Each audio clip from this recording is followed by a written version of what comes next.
ઉનાળાની સિઝન ચાલુ થઈ ગઈ છે અને માર્કેટમાં તરબૂચ પણ મળવા લાગ્યા છે. તો તરબૂચની છાલનો ઉપયોગ કરીને આજે આપણે તૂટી ફૂટી બનાવીશું. તો આ રીતે જે તરબૂચની છાલ છે એનો પાછળનો ભાગ કાઢી નાખ્યો છે અને આ રીતે આપણે ચોરસ ટુકડા કરી લીધા છે. અને ત્યાર પછી હવે અહીંયા ગેસ ઉપર પાણી લીધું છે. એમાં આપણે જે તરબૂચના ટુકડા છે એને એડ કરીશું અને 10 મિનિટ માટે આપણે આ રીતે બોઇલ કરી લઈશું. ત્યાર પછી બહાર કાઢી લઈશું અને ત્યાર પછી ગેસ ઉપર બીજા એક કઢાઈમાં આપણે ચાસણી બનાવવા માટે તો એ ખાંડ એડ કરીશું અને ખાંડ જેટલી એડ કરીએ એટલું ડબલ આપણે પાણી એડ કરીશું. અને હવે આપણે ચાસણી નથી બનાવવાની, ખાલી ખાંડ જ મેલ્ટ કરવાની છે. ખાંડ મેલ્ટ થાય ત્યાર પછી આપણે જે તરબૂચના ટુકડા છે એ એડ કરી લઈશું અને ત્યાર પછી હવે એને 5 થી 10 મિનિટ માટે એકદમ સરસ રીતે આપણે કૂક થવા દઈશું. અને ત્યાર પછી હવે અહીંયા 3 અલગ અલગ વાડકા લીધા છે. તો એક વાડકામાં આપણે આ રીતે થોડા જે ટુકડા છે એ બહાર કાઢી લઈશું, બીજા વાડકામાં પણ આ જ રીતે આપણે ટુકડા બહાર કાઢી લઈશું. તો આ રીતે 3 વાડકામાં મેં અલગ અલગ ભાગ કરી લીધા છે અને હવે એક ભાગમાં આપણે ગ્રીન કલર એડ કરીશું. ત્યાર પછી હવે બીજા ભાગમાં આપણે રેડ કલર એડ કરીશું. ત્યાર પછી હવે ત્રીજા ભાગમાં આપણે યલો કલર એડ કરીશું અને 4 થી 5 કલાક માટે ઢાંકણ ઢાંકીને આ જ રીતે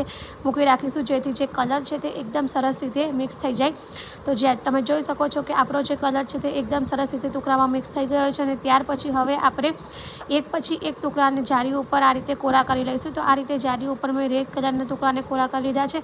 ત્યાર પછી યલો કલરના ટુકડાને પણ મેં આ રીતે જારી ઉપર કોરા કરી લીધા છે અને ગ્રીન કલરના ટુકડાને પણ આપણે આ રીતે કોરા કરી લઈશું. અને હવે આપણે 4 થી 5 કલાક માટે પંખામાં જ સુકવવાના છે. તો રેડી છે એકદમ સરસ તૂટી ફૂટી માર્કેટમાં બહાર મળે છે તેવી જ સેમ તૂટી ફૂટી મળી છે. તો તમે પણ તરબૂચની છાલને ફેંકવાને બદલે આ રીતે એકવાર જરૂરથી ટ્રાય કરજો.